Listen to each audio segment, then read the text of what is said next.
Hello everyone, welcome to फौजी अड्डा। कुछ बच्चों की क्वेरी थी कि मैम पेपर 2 के लिए जो फर्स्ट ग्रुप है उसी में ऐड कर दूं। उसमें आप लोगों को ऐड इसलिए नहीं किया जा रहा क्योंकि उसमें 1 महीने तक उन बच्चों ने प्रैक्टिस कर लिया, उनको आ गया चीजें लिखना कि report writing, argument, essay writing कैसे होता है, उनको एक प्रॉपर स्ट्रक्चर उसका पता है। तो आप लोगों को उनके साथ ऐड नहीं किया जा सकता। सेकेंड जो बैच है पेपर 2 के लिए, वो अराउंड आपका 5 नवंबर से हम लोग स्टार्ट कर देंगे।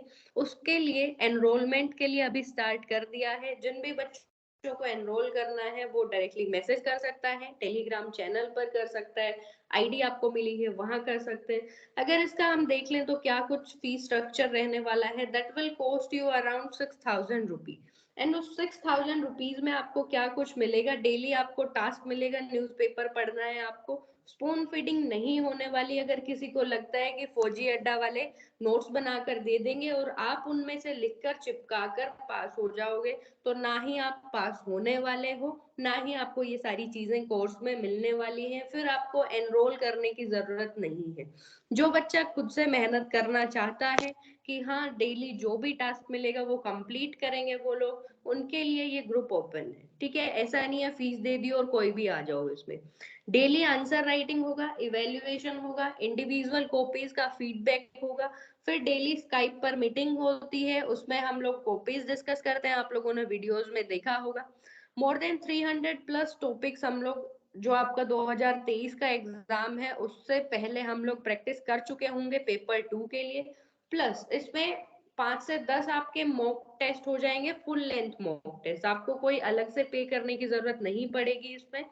इसका आप क्या कर सकते हैं, जिन बच्चों की ये फाइनेंशियली कंस्ट्रेन होता है कि मैम नहीं कर पाते, इतना फीस अफोर्ड नहीं कर पाते, तो उनके लिए 2 टाइम पेमेंट का ऑप्शन भी अवेलेबल है। आप हाफ हाफ करके इसको 2 बार में कर सकते हैं पे। हम सिर्फ 10 से 15 के बीच में मेंबर रखते हैं, बिकॉज कॉपीज का इवेल्युएशन करना, इंडिविजुअल फीडबैक वाला थोड़ा सा एक हेक्टिक प्रोसेस हो जाता है। ठीक है, तो उसमें हम लोग क्या करते हैं कि मैक्सिमम आपके 15 बच्चे होते हैं एक बैच में। तो ये फीस आपकी जो है फर्स्ट 10 मेंबर्स के लिए 6,000 रहने वाली है। ठीक है, और आपको एनरोल करना है तो आप ये जो टेलीग्राम आईडी इसमें दी हुई है यहाँ मैसेज कर सकते हैं। ये आपका व्हाट्सएप नंबर दिया हुआ है, यहाँ आप लोग मैसेज करके एनरोल कर सकते हैं। कोई भी आपको क्वेरी हो वो पूछ सकते हैं।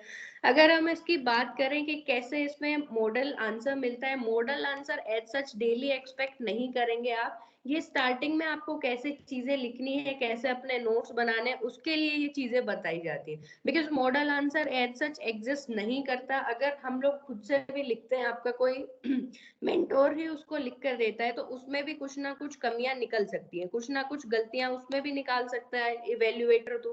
तो वो चीजें नहीं होंगी कि मॉडल आंसर मिल गया और उसी में से चिपका लिया। हाँ, ये नोट्स आपको तब मिल जाएंगे जब आप ये सारी चीजें अपने आप से लिख चुके होंगे। मंथली बेसिस पर आपको ये नोट्स मिल जाएंगे, ताकि जो आप मार्जिन रखते हो जब आंसर राइटिंग करते हो, तो साइड में मार्जिन पर आप ये चीजें ऐड कर सको, कुछ जो अलग पॉइंट्स मिले हैं। ठीक है, तो ये आपका था मैन्युफैक्चरिंग हब बनाना इंडिया के बारे में। इसमें आपका वीडियो भी डाला हुआ है। ये इसमें सारे गवर्नमेंट के इनिशिएटिव, क्या इसका सपोर्टिंग फैक्टर है, क्या इसमें चीजें जो कमियां रह गई, क्या चैलेंजेस हैं, वो सब इसमें डिस्कस हुए हैं। ठीक है, उसके बाद आता है दूसरा आपका न्यूज़पेपर। न्यूज़पेपर वाला भी आप डेली एक्सपेक्ट नहीं करेंगे कि आपको वो चीजें बताकर दे दी जाएं, बिकॉज ये रीडिंग हैबिट डेवलप करवाने के लिए जो आपका प्रेसी राइटिंग में काम आता है। अगर आप न्यूज़पेपर के नोट्स बनाते हो, उसको अपने अपने वर्ड्स में लिखते हो, न्यूज़पेपर मान लो आपने ये एडिटोरियल पढ़ लिया, उसके बाद इसको अपने वर्ड्स में लिखा, तो ये जो आपकी रीडिंग और राइटिंग स्किल डेवलप होगी, ये आपकी प्रेसी राइटिंग में काम आएगी, जहां आपको 1/3 करके लिखना होता है। कंप्रीहेंशन राइटिंग में जहां आपको आंसर राइटिंग करनी होती है क्वेश्चन की, वहां आपके काम आने वाली है। तो ये सारी चीजें रीडिंग हैबिट डेवलप करने के लिए ही आप लोगों को बोली जाती है। अदरवाइज आपका टास्क तो हम बहुत इजी कर सकते हैं, ये जो हाईलाइटेड है इसके नोट्स भी बनाकर दे सकते हैं, बट आपके अंदर वो रीडिंग और राइटिंग स्किल कैसे डेवलप होगी, ये तो कॉपी पेस्ट वाली चीजें हो जाएंगी। इसीलिए आप लोगों को बोला जाता है कि खुद से एक बार ये चीजें पढ़ो। उसके बाद जो इंडियन एक्सप्रेस और जहाँ हिंदू न्यूज़पेपर आता है, उसका आपको टॉपिक्स मिल जाते हैं कि कौन कौन से आपको पढ़ने हैं। ठीक है, फिर ये नोट्स आपको इस तरीके से बनाने होते हैं कि मान लो कोई भी इंडियन एक्सप्रेस का या फिर द हिंदू का कोई भी आर्टिकल आया, आपको स्टेट रिलेटेड वो कैटेगरी में डालना है, तो उसमें वो चीजें लिख ली आपने, उसके जितने भी प्रोज और कॉन्स बन सकते हैं वो लिख लिया, प्लस वे फॉरवर्ड आपने लिख लिया। तो ऐसे आपके न्यूज़पेपर के नोट्स बनेंगे। ठीक है। फिर इसमें कुछ बच्चों को कंफ्यूजन है कि मैम ये पेपर 2 थीम वाइज बुकलेट क्या होती है। तो थीम वाइज बुकलेट की अगर हम बात कर लें तो आपके 7 से 8 थीम्स होती हैं जिन पे बेसिकली बार बार यूपीएससी क्वेश्चन पूछता है। One is environment, second one security, political कोई चीजें हो गई, सोसाइटल लेवल की हो गई, विमेन लेवल की हो गई। तो ये ऐसे 7-8 आपके जो सब हेडिंग्स बनती हैं, इनके अंदर आपको ये बहुत सारी और हेडिंग्स मिल जाएंगी। टेररिज्म हो गया, मान लो सिक्योरिटी में आपका आर्म फोर्सेस का आ गया, टेररिज्म हो गया, साइबर सिक्योरिटी हो गया, बॉर्डर सिक्योरिटी हो गया। तो इन सब का आपको थीम वाइज लेक्चर मिलेगा। प्लस ये नोट्स हैं आपके, आपको उस लेक्चर से खुद से भी नोट्स बनाने हैं। उसके बाद आपको ये नोट्स मिल जाएंगे, इसमें आप एड ऑन कर सकते हैं अपने नोट्स में जो चीजें हैं। फिर इवेल्युएटेड कॉपी की अगर बात करें, डेली आपको जो मिलता है उसके बाद क्या होता है, कॉपी का इवेल्युएशन होता है।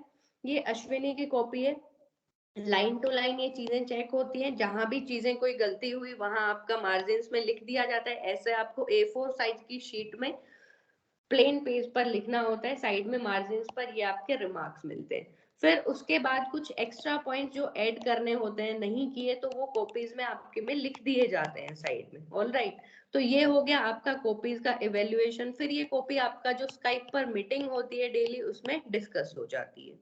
ठीक है। तो आई होप आप लोगों को ये समझ आया होगा पेपर 2 का क्या कुछ चीजें रहने वाली है। अभी अगर हम लोग बात करें कि जो हमने पढ़ा ऊपर की थीम वाइज बुकलेट जो मिलती है, तो थीम वाइज बुकलेट में क्या कुछ चीजें रहती है वही आज हम लोग देखेंगे। शायद 4 चैप्टर हम लोग कर चुके हैं इसके। सिक्योरिटी का जो बुकलेट है वो चला हुआ है आपका। आज चैप्टर है आपका next chapter, that is cyber security. Cyber security. तो आज हम लोग पढ़ने वाले हैं साइबर सिक्योरिटी के बारे में। इसमें हम लोग क्या कुछ चीजें पढ़ेंगे, क्या टूल्स होते हैं साइबर क्राइम के, साइबर वॉरफेयर क्या होता है, टाइप्स क्या होते हैं, चैलेंजेस क्या हैं, कौन कौन से इंडिया के अगेंस्ट जो एक्ट्स हो चुके, साइबर क्राइम क्या हो चुके, कौन कौन से वायरस जो है, मालवेयर है, वो न्यूज में रहते हैं, इंडिया की क्या पॉलिसी है, क्या इसके रूल्स हैं, इन सबको डील करने के लिए। ठीक है।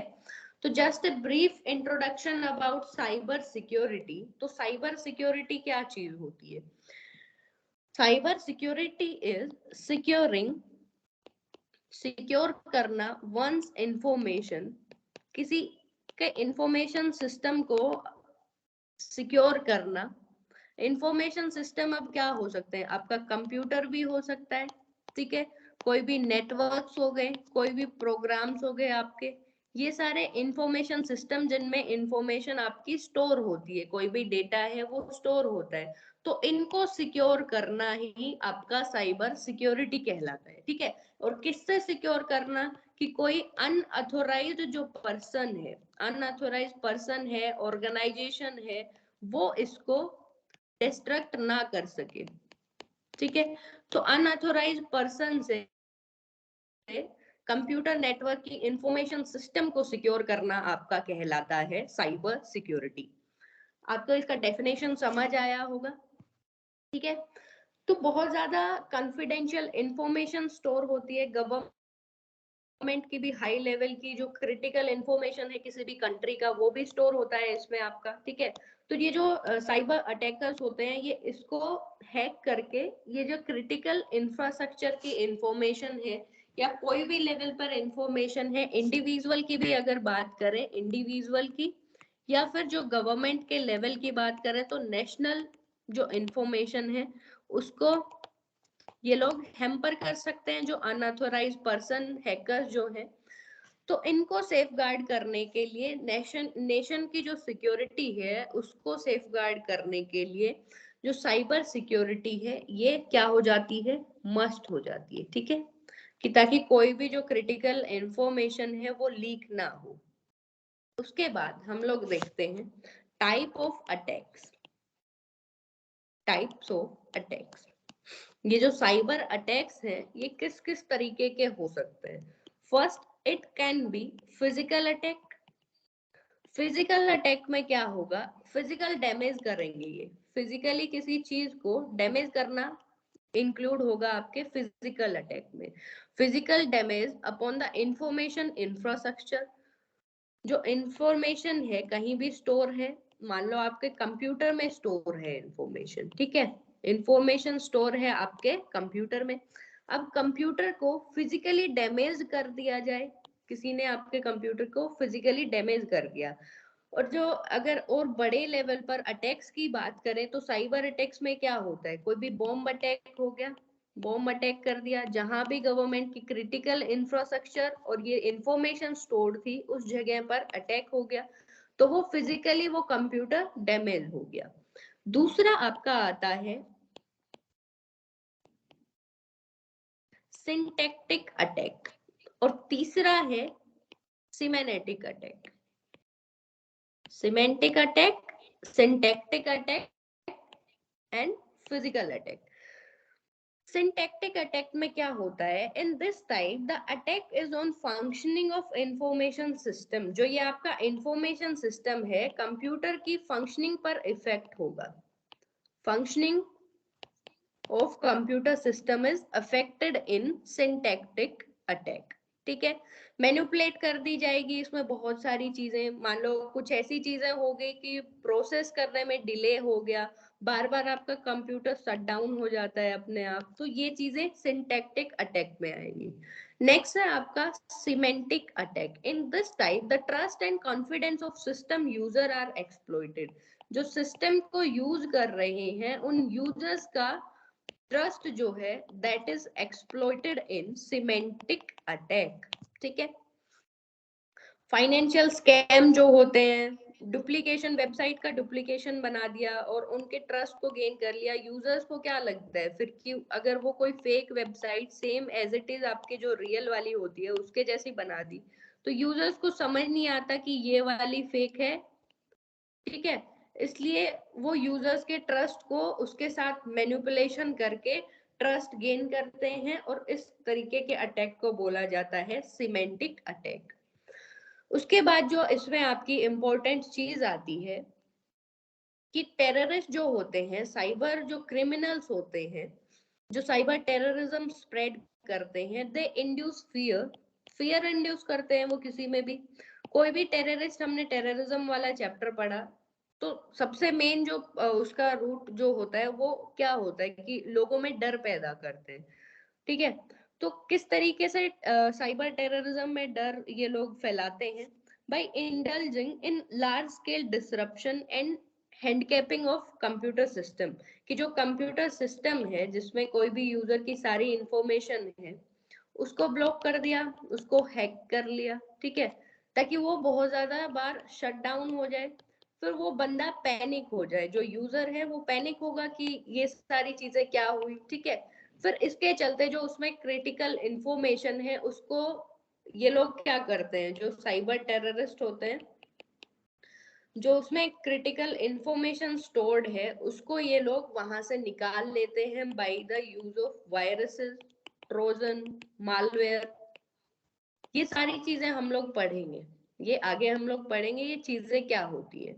ठीक है, और ये अगर बहुत बड़े लेवल पर बात की जाए तो ये डेंजरस भी है ये सब चीजें। ठीक है, and it can lead to violence, riots हो सकते हैं इस चीज के लिए। ठीक है, और ये जो प्रोपेगेंडा है टेररिस्ट का, बहुत बार सिर्फ ऐसे वेबसाइट्स बना दी जाती हैं कि इनका जो प्रोपेगेंडा है वो स्प्रेड करने के लिए, जो इनका एजेंडा है उसको स्प्रेड करने के लिए कुछ ऐसी वेबसाइट्स बना दी जाती हैं ताकि ये लोगों से, लाइक माइंडेड पीपल से वहां कनेक्ट कर सकें, और एक साइकोलॉजी उनकी चेंज कर दी जाती है। ठीक है, ब्रेन वॉश हो जाता है। अभी हम लोग पढ़ेंगे टूल्स क्या क्या होते हैं, tools of cyber crime. Cyber crime में यूज होने वाले टूल्स क्या क्या है। हैकिंग हो गया आपका, सबने सुना होगा हैकिंग। ठीक है, ट्रोजन्स बहुत न्यूज में रहा, CSC में इस पे क्वेश्चन भी आप लोगों से पूछा गया कि ट्रोजन क्या चीज होती है। फिर वायरसेस हो गया, सबने सुना होगा, वायरस आ गया, कंप्यूटर में कोई वायरस आ गया उसके बारे में। कंप्यूटर वॉर्म्स हो गए आपके, ठीक है। ईमेल रिलेटेड क्राइम्स हो गई, email related crimes. Next one is denial of service, कि मान लो कोई भी बंदा है, अथोराइज्ड बंदा है, ठीक है, उसका कंप्यूटर सिस्टम है, तो उसमें क्या अटेम्प्ट होगा कि जो अथोराइज्ड पर्सन है उसको एक्सेस नहीं मिलेगी उस सर्विस की, ठीक है। और ये सारे काम कौन करता है? जो अनअथोराइज्ड बंदे हैं, उन्होंने वो चीजें हैक कर ली, और जो अथोराइज्ड पर्सन है वो उस चीज से उसको बाहर कर दिया कि वही एक्सेस नहीं कर पाता, ठीक है। फिर हो गया आपका क्रिप्टोलॉजी, हो गया क्रिप्टोलॉजी। क्रिप्टोलॉजी में क्या होता है कि कोई भी डेटा है उसके ऊपर उसको मास्क लगा देना, मतलब उसको छुपा देना, जो रियल चीज है उसमें वो चीजें हटा दी, ठीक है। और उसको फिर डिक्रिप्ट करना बहुत ही ज्यादा एक हेक्टिक प्रोसेस हो जाता है, ठीक है। ये हो गया आपका क्रिप्टोलॉजी में। ईमेल क्राइम में क्या होता है कि ईमेल में बहुत सारे ईमेल्स अटैच्ड फाइल जो होती है लोगों के पास भेज दी जाती है, इससे रूमर्स स्प्रेड हो सकते हैं, फेक न्यूज का जो प्रोपोगेंडा चलता है वो भी स्प्रेड हो सकता है इन सब से, ठीक है। और इसमें बहुत बार आप लोगों ने देखा होगा कि आपके पास ऐसी मैसेज आते हैं कि आपने कोई लॉटरी वगैरह वॉन की है, आपका नंबर इसमें आया है, इतने सारे आपको रुपए मिलने वाले हैं। तो ये पीपल को ल्यूर करने वाली जो रॉन्ग इन्फॉर्मेशन है, ये ईमेल्स के थ्रू स्प्रेड होती है, ठीक है। वायरसेस क्या होते हैं आपके? Viruses can be sent as attachment via email, email से भी अटैच होके ये हो सकते हैं। तो ये प्रोग्राम में अपने आप को रेप्लिकेट करते हैं, बहुत ज्यादा कॉपी बन जाती है, ठीक है। तो जो नॉर्मल फंक्शनिंग है वो डिसरप्ट हो जाती है। ट्रोजन्स में क्या होता है? एक प्रोग्राम होता है, it is a kind of program जिसमें जो यूजर होता है वो बिलीव करने लग जाता है कि वो उस प्रोग्राम को चला रहा होता है, लेकिन एक्चुअली में वो प्रोग्राम जो अनऑथोराइज्ड पर्सन है उसके थ्रू चल रहा होता है, बट यूजर को क्या लगता है कि सारी चीजें सही है, उसी के अकॉर्डिंग चली हुई है। हैकिंग में क्या हुआ? अनऑथोराइज्ड एक्सेस किसी अदर पर्सन को मिल जाए, किसी के दूसरे पर्सन के कंप्यूटर सिस्टम का, ठीक है। तो जो हैकिंग करता है वो सबने सुना होगा, मूवीज में भी आपने देखा होगा, हैकर हो गया वो, ठीक है। फिर न्यूज में आप लोगों ने पढ़ा होगा एक फिशिंग के नाम से, फिशिंग। इसमें भी सीएससी पे सीएससी एग्जाम में आपका क्वेश्चन बना हुआ है कि किसी की जो प्राइवेट इंफॉर्मेशन है, जैसे मान लो आप यूजर नेम इसमें ऐड करते हो, ईमेल आईडी आप कहीं डालते हो अपना, ठीक है, पासवर्ड्स डालते हो आप, क्रेडिट कार्ड की कोई इंफॉर्मेशन है आपकी, वो सारी क्रेडिट कार्ड्स की इंफॉर्मेशन और ये सारी चीजें जो अनऑथोराइज्ड पर्सन है, जो हैकर है, उसके पास चली जाएंगी। और ये किस एक्टिविटी के अंडर आता है? फिशिंग के अंडर आता है, ठीक है। फिर होता है एक रैंसमवेयर। रैंसमवेयर में क्या होता है? जो अनऑथोराइज्ड पर्सन है वो आपका हैक कर लेता है पूरा सिस्टम, ठीक है। और जो जिसके पास एक्सेस होनी थी, जो लेजिटिमेट ओनर है उस इंफॉर्मेशन का, फिर उससे क्या मांगा जाता है? उससे मांगा जाता है, कुछ पैसे मांगे जाते हैं इसके बदले, ठीक है, मनी, कि भाई आपको ये हम वापस तभी करेंगे जब आप कुछ इसका रैंसम हम लोगों को प्रोवाइड करेंगे, ठीक है। तो ये डिफरेंट टाइप ऑफ टूल्स हो गए जो साइबर क्राइम्स में आपके यूज होते हैं। अभी इनको आपको पेपर 2 में कैसे लिखना है? आपको इनके डेफिनेशन में नहीं जाना कि वायरसेस क्या होते हैं, email related crime, denial of service, fishing, ransomware, cryptology, ये सब क्या होता है। आप लोगों को इनके डेफिनेशन में ना जाकर ये सिर्फ कॉमा लगाकर आपको ये सारी चीजों का नाम लिख देना है, ठीक है, कि भाई ये सब चीजें, ये सारे टूल्स होते हैं। नेक्स्ट जो आता है वो है हमारा साइबर वॉरफेयर। हेडिंग डालेंगे आप लोग साइबर वॉरफेयर। अभी साइबर वॉरफेयर में क्या एक्टिविटीज होती हैं वो हम देखेंगे। It is N illegitimate activity of one nation that is performed by an attempt to damage the information network of the another nation। Use क्या करते हैं? वही जो आपके टूल्स ऊपर हम लोगों ने डिस्कस किए, वायरसेस हो गए, वॉर्म्स हो गए, ठीक है। हैकिंग टूल्स जो ऊपर हम लोगों ने देखे, ये सारे टूल्स यूज करके कोई भी एक कंट्री, मान लो फॉर एग्जांपल चाइना, ये दूसरी कंट्री है अपनी इंडिया, ठीक है, तो चाइना ने साइबर वॉरफेयर के अंडर ये सारे टूल्स का यूज करके जो इंडिया की जो क्रिटिकल इंफॉर्मेशन है उसको निकाल लिया। जो इंडिया की जो वेबसाइट्स हैं, इंडिया की जो गवर्नमेंट वेबसाइट्स हैं, उनको हैक कर लिया, नेटवर्क्स को हैक कर लिया। तो इससे क्या होगा, डिसरप्टिंग ऑफ एसेंशियल सर्विसेज, ठीक है, साइट हैक हो गई, डेटा जो है उसको स्टील कर लिया गया। तो ये सारी एक्टिविटीज होती हैं इन साइबर वॉरफेयर, जब एक कंट्री दूसरी कंट्री का जो क्रिटिकल इंफॉर्मेशन है वो निकाल लेता है। बहुत बार ऐसा नहीं होता कि सिर्फ एनिमी कंट्री, राइवल कंट्रीज ऐसा करती हैं, बहुत बार फ्रेंडली कंट्रीज भी होती हैं, बट वो आपस में ये सारी चीजें करती रहती हैं, ठीक है, दूसरे के नेटवर्क का हैकिंग हो गया, डेटा स्टील हो गया, जो उनका क्रिटिकल इंफॉर्मेशन है वो लीक हो जाता है, तो वो इन्हीं सब चीजों से होता है। फिर उसके बाद जो साइबर वॉरफेयर है हम लोगों ने पढ़ा, इसके हम लोग टाइप्स पढ़ने वाले हैं। There are a lot of types of cyber warfare. The first one is espionage. Espionage में क्या होता है, it is a act of cyber spying. Spy समझते हो, स्पाई जो पहले टाइम में राजा महाराजा भी रखते थे कि उनको आकर बताए कि ऑफिशियल्स जो हैं उनके ऊपर एक एक स्पाई रख दिया जाता था, ठीक है, जासूस, जग्गा जासूस, ठीक है। Cyber spying engaged by a nation upon another nation. A nation acquire secret and classified information illegally, जो हमने ऊपर बात करी कि जरूरी नहीं है जो एनिमी कंट्रीज हैं स्ट्रिक्टली उन्हीं पर ये साइबर स्पाइंग वाली चीज हो, बट जो बहुत बार फ्रेंडली कंट्रीज भी होती है ना, उनका भी, उनके ऊपर भी स्पाई रख देते हैं एक दूसरी कंट्रीज, ठीक है, ताकि उनकी जो इंफॉर्मेशन है वो उनको मिल सके। ऑलराइट, तो ये हो गया आपका एस्पियोनेज। दूसरा है सेबोटेज। सेबोटेज में क्या होता है, सेबोटेज जो साइबर वॉरफेयर एक्टिविटी है इसके अंडर होता है, the attack is on A Nations critical infrastructure. अब इसमें जो क्रिटिकल, इसमें तो हम लोगों ने पढ़ा एस्पियोनेज में सिर्फ इंफ्रास्ट्रक्चर का इंफॉर्मेशन का ब्रीच हुआ, ठीक है, इंफॉर्मेशन लीक हुई। अभी जो इसमें सेबोटेज में क्रिटिकल इंफ्रास्ट्रक्चर है जो एक कंट्री का, क्रिटिकल इंफ्रास्ट्रक्चर में क्या आता है, कंट्री के पावर प्लांट हो गए, ठीक है, न्यूक्लियर एस्टेब्लिशमेंट हो गए किसी कंट्री के, ठीक है, कंप्यूटर्स हो गए, वेबसाइट्स हो गई, कंप्यूटर सिस्टम्स हो गए। तो इनको कर दिया जाता है इधर ब्लॉक्ड या फिर हाईजैक्ड, ठीक है। तो वो जो फिजिकल इंफ्रास्ट्रक्चर, क्रिटिकल इंफ्रास्ट्रक्चर को हार्म करती है, ऐसी चीजों को बोला जाता है सेबोटेज। अगर एग्जाम्पल हम इसमें देखें तो मोस्ट पॉपुलर एग्जाम्पल आप लोगों ने सुना होगा घोस्ट नेट के बारे में।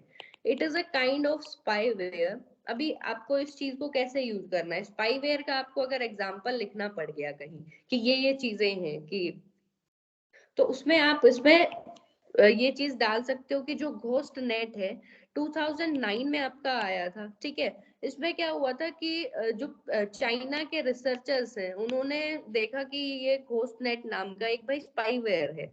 It has been used in many other countries also, but still अभी तक ये क्लियर नहीं है, कोई कंफ्यूजिंग एविडेंस नहीं है कि ये चाइना ही ऑपरेट करता है, ठीक है। But still there has not been any conclusive evidence that it has been operated by China, कि भाई ये सारी चीजें चाइना ने ही की थी, बट इसमें एग्जाम्पल में आप लिख सकते हो। फिर उसके बाद कुछ चैलेंजेस हम लोग पढ़ते हैं, ठीक है, कोई भी चीजें होती हैं हम जब आंसर राइटिंग करते हैं तो पॉजिटिव एस्पेक्ट, उसके एस्पेक्ट्स, ये सारी चीजें उसमें इंक्लूड करते हैं। तो अभी हम पढ़ेंगे इंडिया की जो साइबर सिक्योरिटी है उसके अगेंस्ट बहुत सारे चैलेंजेस होंगे, ऑलराइट, तो वो चीजें हम पढ़ेंगे। तो ये चैलेंजेस आज के टाइम में क्यों बढ़ते जा रहे हैं, अगर हम लोग बात करें तो जो इंडिया का जो आईटी, जो इंफॉर्मेशन टेक्नोलॉजी का रेवोल्यूशन है, उससे बहुत ज्यादा एक ह्यूज डेटा बना है, ठीक है। सारी चीजें ई सर्विसेज आजकल हर फील्ड में, एग्रीकल्चर में, एजुकेशन इंडस्ट्री में, बैंकिंग इंडस्ट्री में, क्रिप्टो करेंसी में, सब चीजों में आपका ई सर्विसेज, इलेक्ट्रॉनिक गवर्नेंस, ये सारी चीजें हैं, ठीक है। तो बहुत ज्यादा टेक्नोलॉजी की तरफ हम लोग बढ़ते जा रहे हैं। साथ ही में साइबर सिक्योरिटी की जो चीजें हैं, जो नए नए थ्रेट्स हैं, वो नए नए थ्रेट्स हम लोगों को देखने को मिल रहे हैं, ठीक है। In the process of making every service available digitally, तो क्या बढ़ेगा इन सब के साथ? साइबर सिक्योरिटी के जो थ्रेट्स के चांसेस हैं वो बढ़ेंगे, ठीक है। We are on a track to be fully digitalize in every sphere of information, ठीक है। इंफॉर्मेशन के हर एक स्फीयर में, कोई भी इंफ्रास्ट्रक्चर का स्फीयर लगा लो, ये सारी एक्टिविटीज में हम लोग फुली डिजिटलाइज होने की तरफ बढ़ रहे हैं, ठीक है। ई कॉमर्स बूम पर है अपने, ठीक है। स्टॉक मार्केट में भी सब कुछ प्रॉपरली कंप्यूटराइज होता है। तो ये जो साइबर अटैक्स है on critical infrastructure like our banking system, traffic control system, power infrastructure, these can cause havoc, ठीक है। ऊपर हम लोगों ने पढ़ा बहुत ज्यादा एक बड़े लेवल पर ये डेंजरस भी है ये सारी चीजें, ठीक है। वॉर्स भी हो सकते हैं इन सब चीजों की वजह से आपस में, ठीक है। तो ये बहुत ज्यादा एक जो एमर्जिंग थ्रेट है किसी भी कंट्री के लिए, वो पोजेस करता है। According to the internet world stats, अगर 2015 की बात की जाए, India has the second most, India में second most internet users present है। वर्ल्ड लेवल पर बात करें तो बहुत ज्यादा जो इंटरनेट यूजर्स की अगर संख्या देखें तो इंडिया का रैंक उसमें सेकेंड रहा। Hacking of Indian government website by Pakistan criminals have been on rise since 2000 since 2000 से जो पाकिस्तान के जो कुछ साइबर अटैकर्स हैं, हैकर्स हैं, क्रिमिनल्स हैं, जो उन्होंने इंडियन गवर्नमेंट की वेबसाइट को हैक किया है। There are cases of Chinese hacking too, China भी इस चीज में रहा। अब हम पढ़ते हैं कुछ जो साइबर अटैक्स इंडिया के अगेंस्ट हुए उनके बारे में पढ़ते हैं। साइबर अटैक्स अगेंस्ट इंडिया, ठीक है। India has been a victim of cyber attacks for quite time now. These attacks mainly originate कहाँ से होते हैं? चाइना से, दूसरा पाकिस्तान से, ठीक है। मेजर साइबर वारफेयर थ्रेट्स जो हैं इंडिया के लिए, वो चाइना और पाकिस्तान से होता है। अभी चाइना का अगर हम पढ़ें, the attacks rising from China are chiefly in the form of cyber espionage. Cyber espionage हमने क्या पढ़ा था? रिकॉल करो, कमेंट सेक्शन में बताना है आप लोगों को कि एस्पियोनेज क्या होता है। और अगर पाकिस्तान की बात करें तो पाकिस्तान के जो हैकर्स हैं, hackers from Pakistan have been targeting, जो इंडियन वेबसाइट्स को टारगेट करते हैं। ऊपर हम लोगों ने पढ़ा अभी कि इंडिया की जो वेबसाइट्स हैं उनको टारगेट किया जाता है by the Pakistani hackers. These attacks intensified over the years, और इसमें जो ग्रुप इन्वॉल्व है वो है आपका पाकिस्तान हैकर्स क्लब, ठीक है, पाकिस्तान साइबर आर्मी। अगर 2010 की बात करें हम लोग, इन 2010 पाकिस्तान साइबर आर्मी जो है, ये Pakistan cyber army attack the website of CBI, जो सीबीआई की वेबसाइट है उस पर अटैक हुआ। क्रिटिकल इंफॉर्मेशन जो था उसका ब्रीच हुआ 2010 में, ठीक है। और 2012 में जो बेंगलोर में जो लोग रह रहे थे, नॉर्थ ईस्ट जो इंडिया के पीपल थे, mass exodus of students belonging to northeastern region from Bangalore। ये सब भी किसकी वजह से हुआ था? जो रूमर स्प्रेड किए गए थे, by the rumours spread on social media पर जो रूमर स्प्रेड हुए बाय पाकिस्तानी साइबर क्रिमिनल्स, ठीक है। तो ये रूमर्स, फेक न्यूज, ये सारी चीजें साइबर क्राइम्स में आती हैं आपकी, ठीक है। चाइना का हम लोगों ने फैक्टर पढ़ लिया, एस्पियोनेज करता है चाइना बहुत ज्यादा, ठीक।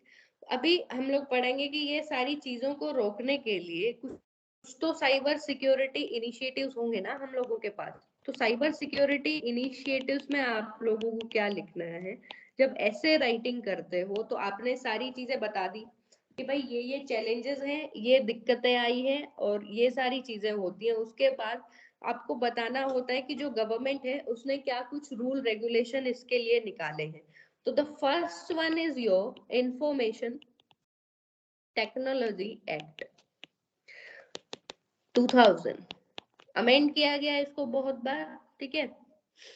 तो आपको क्या लिखना होता है कि आपने इतना लिख दिया ऐसे राइटिंग में, तो आपको इसको ना बहुत ज्यादा इलेबोरेट करने की जरूरत नहीं है। आप इसमें एक दो पॉइंट लिख दो, जैसे आईटी जो एक्ट है ये क्या प्रोवाइड करता है, लीगल प्रोटेक्शन प्रोवाइड करता है, it provides legal protection to digital records.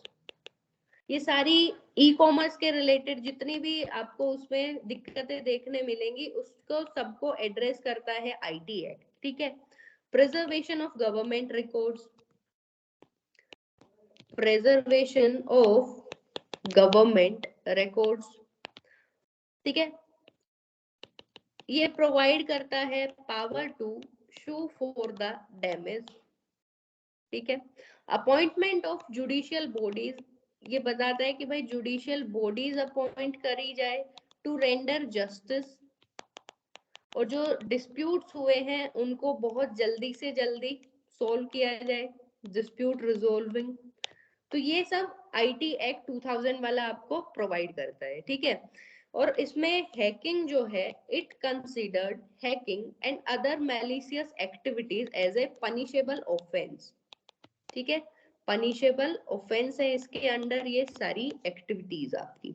तो इसमें से एक दो पॉइंट आप उसमें लिख सकते हैं, सारा सब कुछ आपको इंक्लूड करने की जरूरत नहीं है। आपको लिखना है कि भाई साइबर सिक्योरिटी के लिए हम लोगों ने क्या इनिशिएटिव चलाए हुए हैं, तो वो हो गया आपका आईटी एक्ट 2000, ठीक है। फिर इसको अमेंड किया गया 2008 में, जो इसमें पहले कमियां रह गई होंगी कुछ, वो एड्रेस करने के लिए 2008 में इसका अमेंडमेंट हुआ। इसमें क्या मेन चीजें आई कि एक नेशनल लेवल नोडल एजेंसी बनाई गई, उसका रिकमेंडेशन दिया गया टू प्रोटेक्ट क्रिटिकल इंफॉर्मेशन। जो क्रिटिकल इंफॉर्मेशन स्टोर करता है उस इंफ्रास्ट्रक्चर को प्रोटेक्ट करने के लिए एक नेशनल लेवल नोडल एजेंसी बनाई गई। प्रोविजन बताए गए किसके एस्टेब्लिशमेंट के, सीईआरटी, ऑलमोस्ट सबने सुना होगा CERTIN, Indian computer emergency response team, ताकि इंस्टेंट रेस्पॉन्ड कर सके इन चीजों के लिए, कोई भी ये चीज हुई है, ठीक है। उसके बाद आता है Indian computer emergency response team में हम लोग पढ़ेंगे कि it is a national level agency to forecast करती है, कलेक्ट करती है, एनालाइज करती है किन चीजों को, जो इंफॉर्मेशन होती है या फिर कोई इंसिडेंट है साइबर क्राइम्स के, उन इंसिडेंट्स के बारे में, ठीक है। कौन एनालाइज करता है, CERT, ठीक है, national level agency. Emergency measures, अगर कोई क्राइम हो गया तो उसमें इमरजेंसी मेजर्स को हैंडल करना, कोऑर्डिनेट करना, जितने भी स्टेप्स हैं, कोई भी स्टेप्स जिस भी गवर्नमेंट के, स्टेट लेवल के, नेशनल लेवल के, उनको आपस में कोऑर्डिनेट करना। फिर आता है आपका national information board, national information board, इसका क्या काम रहेगा, it is an apex agency headed by national security advisor, इसको हेड करते हैं, which is represented by all relevant departments. और ये क्या प्रोवाइड करती है, various policies for the information security, policies बनाती है, पॉलिसीज फॉर इंफॉर्मेशन सिक्योरिटी, ठीक है। नेक्स्ट आप इसमें एक लिख सकते हैं national crisis management committee, national crisis management committee. अब इसका क्या काम होगा, अब कुछ बच्चे क्या लिखते हैं, एनसीएमसी लिख दिया, नहीं, एनसीएमसी आपको नहीं लिखना, आपको इसका फुल फॉर्म लिखना है अगर आपको याद है तो, ठीक है। तो इसमें जो क्राइसिस मैनेजमेंट कमेटी है हेडेड बाय कैबिनेट सेक्रेटरी, तो इनका काम क्या होता है, ये डायरेक्शन प्रोवाइड करती हैं, directions to crisis management during major crisis. ठीक है, ये इसका काम हो गया। ये सारे इनिशिएटिव्स गवर्नमेंट ने लिए हैं, ये सब हो गया।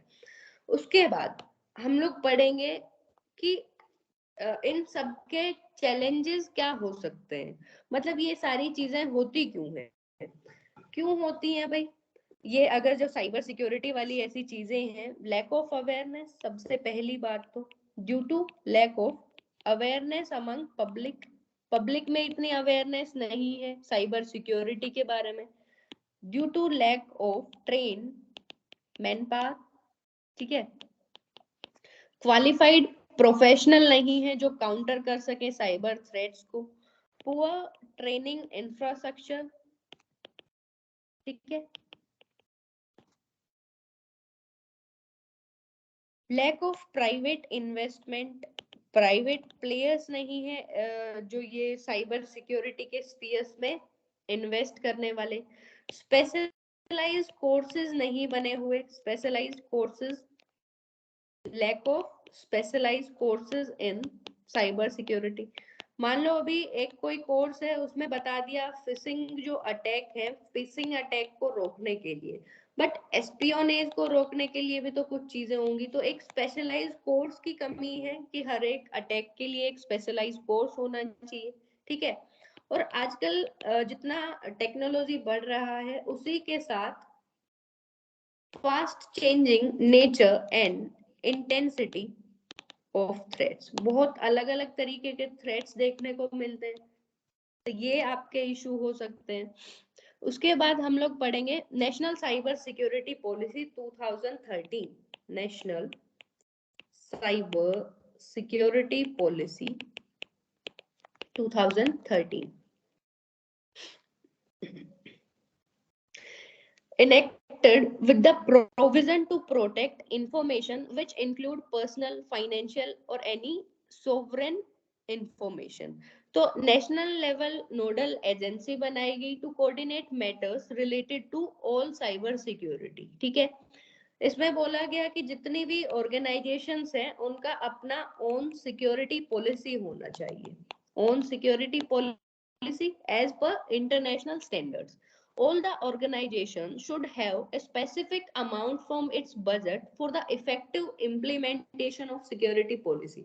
अब आप लोगों ने सिक्योरिटी पॉलिसी तो बता दिया, साथ ही में बताया कि हर एक ऑर्गेनाइजेशन का एक बजट का कुछ हिस्सा डिफाइन होना चाहिए जो सिक्योरिटी पॉलिसी है उसको इम्प्लीमेंट करने के लिए। ठीक है, और 24 आवर्स रेस्पॉन्स करने की टीम होनी चाहिए जो कि क्राइसिस अगर कुछ हो तो उन सब चीजों को हैंडल कर सके। ऑल राइट, तो ये चीजें हो गई आपकी नेशनल साइबर सिक्योरिटी पॉलिसी 2013 की। अब इसमें अगर आप कमेटी का किसी का नाम डालना चाहो तो हेमाचंद्रा कमेटी, हेमाचंद्रा कमेटी 2017 का। ठीक है, इसमें आप लिख सकते हो to strengthen cyber security system a panel was set up by RBI which will examine various threats and it will provide suggestion and measures to deal with it।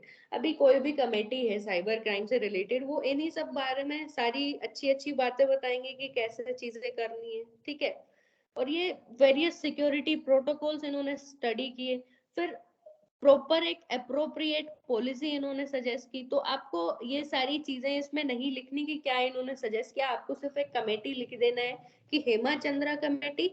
दूसरा अगर आप लिखना चाहें तो वो हो गया श्री कृष्णा कमेटी। इन्होंने साइबर सिक्योरिटी पर रिकमेंडेशन दी कि कैसे हम उन चीजों को प्रॉपर लेवल पर चला सकते हैं, जैसे कि personal data. Shri Krishna committee ने जो सुप्रीम कोर्ट के जज थे श्री कृष्णा, इन्होंने हेड किया था इस कमेटी को। इनकी जो की रिकमेंडेशन थी वो क्या थी, अपॉइंट किया जाए किसको, अपॉइंट डेटा प्रोटेक्शन ऑफिसर्स को, डेटा प्रोटेक्शन ऑफिसर्स को अपॉइंट किया जाए। ठीक है, individuals will have the right to withdraw consent, जो आप लोग कोई भी किसी में भी अपना कंसेंट देते हो कि हाँ भाई मैं इस टर्म्स एंड कंडीशन से TNC से मैं सहमत हूँ, I agree with all this TNC, तो वो कंसेंट इंडिविजुअल उसके पास राइट होना चाहिए कि वो अपने कंसेंट को विड्रॉ भी कर सकता है, ठीक है। पर्सनल जो डेटा होता है shall be processed only for purpose that are clear, specific और लॉफुल हो, सिर्फ उन्हीं के लिए। और जो क्रिटिकल पर्सनल डेटा है वो सर्वर में जो स्टोर होगा वो server should be located in India only, ठीक है। और जो एग्जिस्टिंग राइट्स है, राइट टू इंफॉर्मेशन हुआ, आधार एक्ट हुआ, IT टेक्नोलॉजी के रूल्स हुए, इन सबको टाइम टू टाइम अमेंड किया जाना चाहिए, ठीक है। ये सारी इस कमेटी की आपकी रिकमेंडेशन थी। फिर अगर बात करें कुछ इंस्टांसेस की, जैसे 2018 में फेसबुक के जो लीक होते हैं, प्राइवेसी ब्रीच होता है, डेटा लीक होता है, ये तो न्यूज में चलते ही रहते हैं। 2018 में अराउंड आपके 50 बिलियन यूजर्स की जो इंफॉर्मेशन है, पर्सनल इंफॉर्मेशन कंप्रोमाइज हुई, ब्रीच हुई, ये सारी चीजें। फिर कोरा जो आप लोग यूज करते होंगे, आपको पता होगा, ठीक है। कोरा फौजी अड्डा का भी अकाउंट है वहां, ठीक है। वहां ना लोग कुछ भी क्वेश्चन पूछते हैं, फिर उसका आंसर देना होता है, एक टाइप ऑफ पब्लिक डोमेन ही लगा लो इसको, कि वहां लोगों के क्वेश्चन आंसर करने होते हैं। तो कोरा में भी एक मैसिव ब्रीच देखने को मिला 2018 में। बहुत सारे डेटा, जो यूजर्स का डेटा है वो हार्म हुआ। ब्रिटिश एयरवेज, टिकट मास्टर का एक आपको एग्जांपल मिल जाएगा। टिकट मास्टर में क्या हुआ, जो इनका पेमेंट गेटवे था उसको हैक कर लिया गया किसी थर्ड पार्टी ने, ठीक है। और जो इसका पेमेंट पेज था उसके कोड को अपना कोड बनाकर मॉडिफाई करके वहां से पेमेंट इंफॉर्मेशन जो थी वो सारी चीजें एक्सट्रैक्ट करी गई, ठीक है। तो ये सारी चीजें थी आपकी, जो साइबर सिक्योरिटी के बारे में हम लोगों ने इनिशिएटिव पढ़ लिए, ये सारी चीजें पढ़ ली। उसके बाद बहुत कंफ्यूजन होता है आप लोगों को कि कंक्लूजन क्या लिखे। तो अभी इतना कुछ हम लोगों ने पढ़ा है, अब कंक्लूड इसको करने के लिए हम क्या लिख सकते हैं कि साइबर सिक्योरिटी जो है, cyber security must be given special importance, कि भाई इतनी इम्पोर्टेंट चीज है तो इसको बहुत एक स्पेशल इम्पोर्टेंस मिलनी चाहिए, किसमें, इन नेशनल सिक्योरिटी पॉलिसी, जो नेशन की जो सिक्योरिटी पॉलिसी बनाई जाती है उसमें एक प्रॉपर इसको इम्पोर्टेंस, एक इसका स्पेस होना चाहिए। As the world is evolving with computers, तो क्रिमिनल एक्टिविटीज और थ्रेट्स का नेचर भी चेंज होता जा रहा है। हाई रिस्क है ये एक नेशन की सिक्योरिटी के लिए, ठीक है। तो ये इसको एक इम्पोर्टेंट प्लेस मिलना चाहिए, ठीक है। हमने बता दिया, ये चीजें हो गई, हो गया, ये एक तरह से कंक्लूड हो गया आपका ऐसे, ठीक है। पॉजिटिव नोट पर हम लोगों ने कंक्लूड कर दिया कि भाई बहुत अच्छी, एक बहुत इंपॉर्टेंट चीज है तो इसको एक इम्पोर्टेंट प्लेस मिलना ही चाहिए। ऑलराइट, तो ये था आपका साइबर सिक्योरिटी के बारे में पूरा। इस पे अगर ऐसे आ जाता है तो आप बहुत अच्छे से इसको लिख सकते हैं अभी। और जो अगर मेन मेन बात कर ले, IT टेक्नोलॉजी किस में यूज होती है, एनर्जी में होती है, डिफेंस सेक्टर में होती है आपकी, ठीक है। वेरियस जो मिनिस्ट्रीज हैं वहां भी यूज होती है, हॉस्पिटल्स में भी यूज होती है, एजुकेशन सेक्टर में हो गया, रेलवेज में हो गया, ठीक है। हर जगह आजकल ये टेक्नोलॉजी आपकी यूज हो रही है, ठीक है। साइबर थ्रेट्स हम लोगों ने पढ़ लिए, साइबर स्टोकिंग हो गया, फिशिंग स्कैम्स हो गए, ठीक है। ये सब हम लोगों ने पढ़ा। साइबर वॉरफेयर और साइबर टेररिज्म के बारे में हमने पढ़ लिया।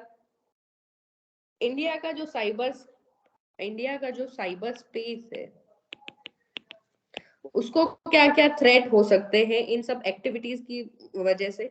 जो डिफेंस इंस्टॉलेशंस है उनको हार्म हो सकता है, फिजिकल अगर डैमेज हम लोगों ने देखा था, ठीक है। ट्रैफिक मैनेजमेंट जो सिस्टम है वो अगर हैक कर लिए जाए तो बहुत ज्यादा डिवास्टेशन हो जाएगा, ठीक है।